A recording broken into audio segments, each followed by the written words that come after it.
Hello YouTube, I filmed this video on my last day in Shanghai, and yeah, I don't think I really did a very good job of introducing it, so this video is focusing on the photography kit and the teleconverter for the X300 Pro, and we're exclusively going to be testing the low light performance. But before it gets dark, I'm going to take you through a few extra things in the camera app that I didn't have a chance to point out before, so let's get into it. Okay, I've now switched around to the main rear camera. We're at 4K 30 and I've got log enabled. If you were early to my last video, you would have seen some extra stuff that's not in the video now. And that's because I filmed it on the Find X9 Pro and you could see the reflection of the phone in the phone screen. So to be safe, I decided to cut it out. But an embargo is lifted now where you can show footage from that phone. So I can tell you that all the hands-on stuff was filmed with the new Find X9 Pro. And you'll see a lot more of that soon. But I'll show you what you missed. I'll cut that in now. And then we'll get onto some new stuff. One other thing I wanted to show was the settings for the new camera grip. So in here, we've got shutter release options. So that's whether or not you want it to take a burst when you hold down the shutter, or if just a single shot every time. Focusing method, so singular or continuous, pretty normal. That's when you hold the shutter button.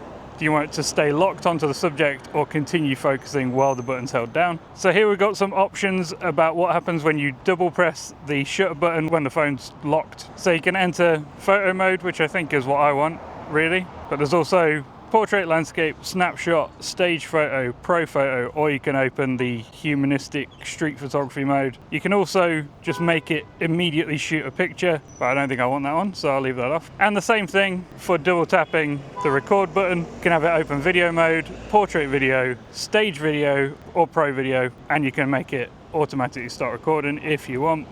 The zoom lever. The zoom rocker isn't very smooth, so I might switch it to lenses actually. And for this scroll wheel, you can do exposure compensation, which is usually my favorite, bokeh, shutter speed, ISO, white balance, or manual focus, which is mental. I don't know why you would use it for manual focus. You can also select a few different things in the street photography mode, including aperture, shutter, ISO, white balance. We'll toggle that on, we'll see what that does. Yeah, and that's your lot for the professional camera grip. Yeah, so now, tapping the zoom rocker just toggles between lenses, and before it tried to do a smooth pan, which I'll show you. So on the standard settings it will look more like this, which is alright on the telephoto extender to be honest, but when it's actually switching lenses it doesn't look the smoothest, so I think I'll leave it on the lens toggle option. So in my last video I talked a bit about the way the telephoto extender works now, with this little button that you tap to enable it, and how that gives you access to a lot more settings that weren't available before. But I think I need to cover that in more detail because I saw a lot of people posting comments asking questions. So far, I haven't really found anything that you can't do with the telephoto extender attached. For instance, you can shoot high-res 200 megapixel or 50 megapixel JPEGs. You can go into Pro mode, you can use it in Pro mode, and you can shoot in RAW, super raw, high resolution, everything's available there. You can also use it in night mode. You can use it in portrait mode for some crazy blur. Sorry, quick correction. You can't actually add artificial blur effects. You can still do beauty effects and you still get all your filters, including the vintage filter, which is my absolute favorite. But yeah, the portrait mode, you can only access all these blur modes without the telephoto adapter connected. But since it creates so much natural blur, I don't think you're really going to miss it anyway. And you can even use it in the street photography mode. So it seems like pretty much everything that you can do with the default camera app you can do with this new lens attached as well. Okay, another thing I wanted to show is the new autofocus. Can you see how well that's tracking faces there? Should have taken a photo then, that was quite a nice shot. It's much better if you use it without the grip because of that face tracking. When you use the grip, let me clip it on, you still get the face tracking, but when you half press it, then you lose that face tracking.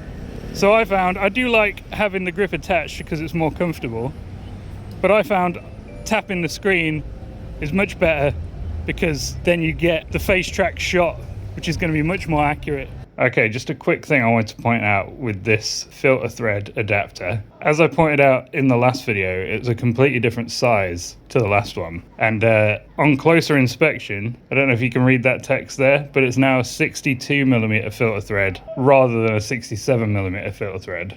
And whether that's a good or a bad thing will depend on your camera gear. But for me, a bit of a downgrade because I use 67mm filters on pretty much all of my camera lenses, so I can't just swap them right over. Of course you can get a step ring, but just worth pointing out, it's now 62mm rather than 67mm. Okay, just going to do a quick video zoom test. I'm starting on the ultra wide and we're going to zoom in on the Shanghai Tower in the distance. So here's the ultra wide, here's the main camera. Here's the 3x telephoto. Let's push it out to 200mm, which is about there. And that's the kind of view we get without the telephoto adapter attached. Now with the telephoto adapter attached, I actually think that looks quite a bit better. I noticed when I was taking photos, I didn't have to take a long exposure with the telephoto adapter. So, actually makes quite a big difference. And here's how it looks on some closer up stuff.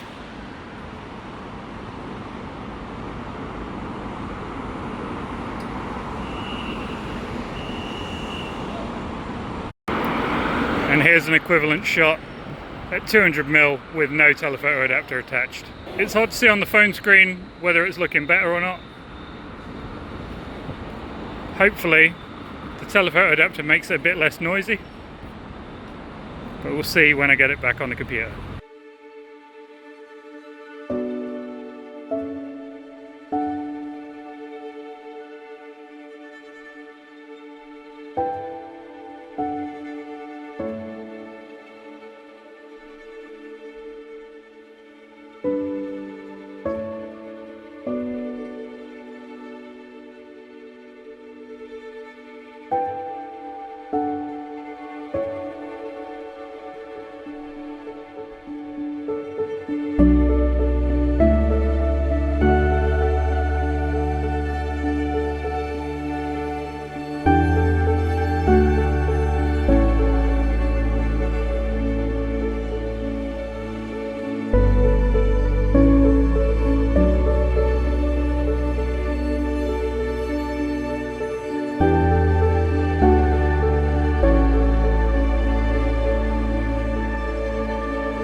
Okay, time for some nighttime photos, and we'll start with a couple of comparisons between shots at 200mm without the teleconverter and shots with the teleconverter, which, as you know, the native focal length is 200mm. I think I figured out what's going on here, but basically every time without the teleconverter it would do a long exposure, and with the teleconverter it wouldn't do a long exposure. Now that's not because the teleconverter lets more light in, I think it's actually the opposite, but when you're using the teleconverter, you're using the entire telephoto sensor rather than cropping in on it. So that means it can use pixel binning and have larger photo sites, which results in a shorter exposure time compared to cropping in and using smaller pixels. And we should see more detail, and at a glance, it's looking like maybe better dynamic range. This on the right is with the teleconverter. So to start, let's zoom in on these signs in the background, because I think we'll see a pretty big difference there. Yeah, that's pretty plain to see. Lots of wiggliness and AI going on without the teleconverter. This is all blurred here, whereas it's legible on the teleconverted shot. This traffic light is looking way cleaner, so is the one further down in the image. And again, you can read all this text here. You can't read it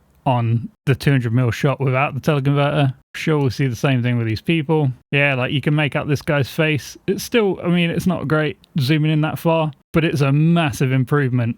And as I said, the dynamic range looks better. Like these illuminated signs aren't quite as blown out. Here's another side-by-side I did. Again, without the teleconverter is on the left and with the teleconverter is on the right. At a glance, they're looking quite similar, but if we zoom in, look at the difference in detail on this guy. It's night and day. You can see texture in his skin. You can see the individual hairs on his head. Everything's a bit watercolory without the teleconverter. And you can even make out the note he's got tucked in the back of his clear phone case. That's just a blurry mess on the standard shot. Same thing with all the text here. Massive difference in clarity. So yeah, I would say at night there's an even bigger difference in using this teleconverter because you can get more light in at a longer zoom lengths. In the day, to be honest, you can kind of get away without using it. The zoom is so good natively that the difference in clarity isn't that big, but at night that gap gets bigger. I love to see that. Now a side by side with a more close-up shot. And at a glance, these are looking closer, but you can see the difference in compression. We've got a much blurrier background with the teleconverter. The depth of field is still pretty decent without the teleconverter. Like, you still get some subject separation, but it's just a bit better with the teleconverter attached. But I think when we zoom in, we'll see more differences between the two.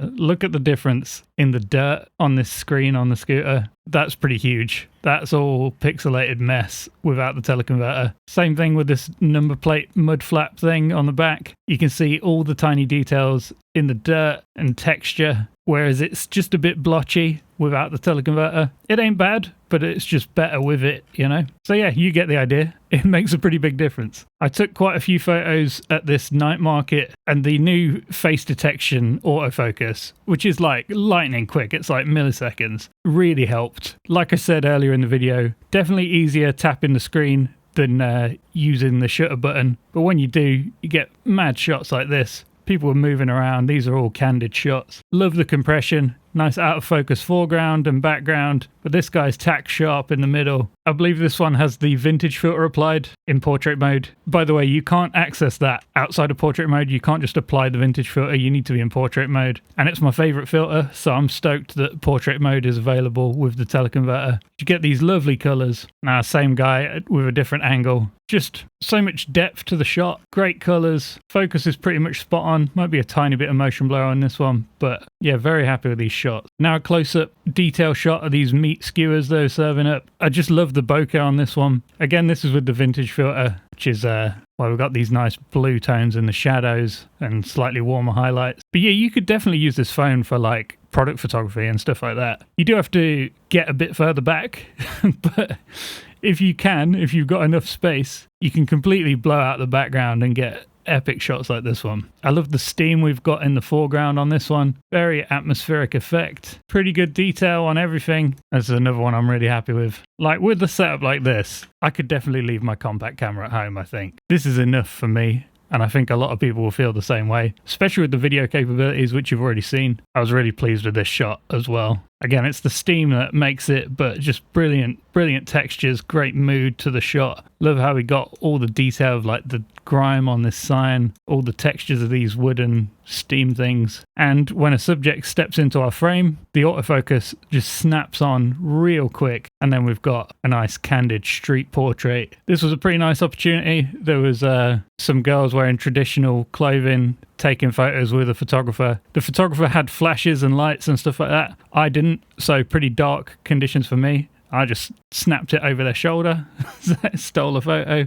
But yeah, pretty happy with that. Great skin texture. You can tell there's a bit of image processing going on to sharpen it up. But when it looks this good, that's absolutely fine by me. Great colors, great depth of field. And here's one more in an even darker location. They were doing like a little light show in the background. So it's kind of mad to shoot here without a flash. It was so dark. But the Vivo still pulled through. Yeah, this one's not as good. It's a tiny bit soft because of the lower light conditions, but it's still good enough in my opinion. Quite like the vibe of this shot here. I should say as well, these are all pretty much shot at 200mm. And the reason I stuck to 200mm is because, for one, it gives you the best clarity, but also I want to be able to use as much of the sensor as possible because it's very dark. I don't want to push up that shutter speed and then introduce motion blur. So I was sticking to 200mm where possible. I mean, as we saw in the day, you can push it to 400, 800mm, but it just gets softer. I think I'd rather shoot at 200mm and like crop in if I have to,